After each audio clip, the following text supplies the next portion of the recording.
येणाऱ्या विधानसभेच्या अनुषंगाने शिवसेना ठाकरे गटाच्या वतीने जोरदार तयारी सुरू करण्यात आली। याच पार्श्वभूमीवर शिवसेना ठाकरे गटाची मशाल घरोघरी पोहोचवण्याचा निर्धार शिवसैनिकांनी केला आहे।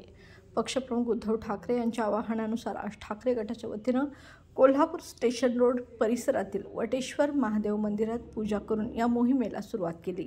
यावेळी बोलताना येणाऱ्या निवडणुकीत कोल्हापूर उत्तरेवर पुन्हा एकदा शिवसेनेच्या विजयाची मशाल फडकेल असा विश्वास शहर प्रमुख रविकिरण इंगवले यांनी व्यक्त केलाय।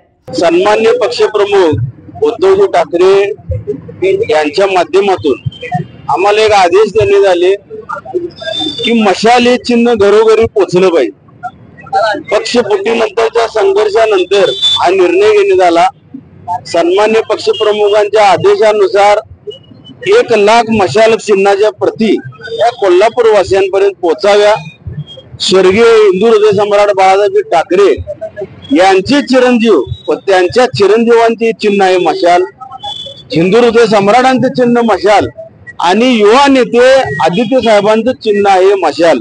यासाठी घरोघरी पोहोचवण्याचं आम्ही अभियान सुरू केलेलं आहोत।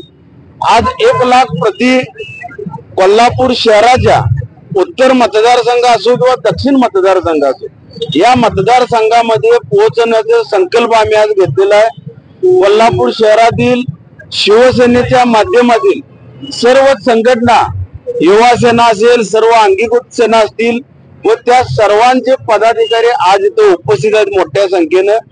मी कोल्हापूर वासियांना एक अभिवचन देतो आपल्या माध्यमातून की हा संकल्प आज आम्ही सुरू करत आहोत।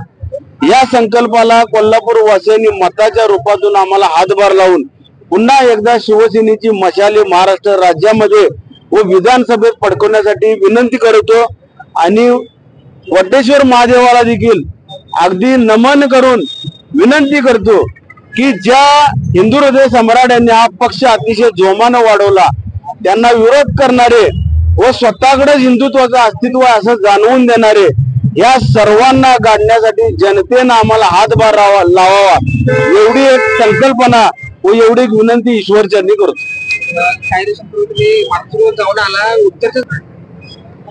सन्मान्य पक्षप्रमुख उद्धवजी साहेबांनी सांगितलं की आपण जर एकजुटीनं एक दिलानं जो उमेदवार पक्षप्रमुख देतील त्याच्याच मागे राहत असेल तर मी हा ताकदीनं उमेदवार मतदारसंघ खेचून आणतो।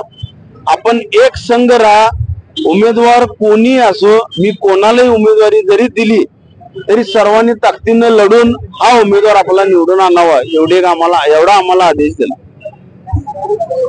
दरम्यान या कार्यक्रमाप्रसंगी ठाकरे गटाचे पदाधिकारी व कार्यकर्ते उपस्थित होते।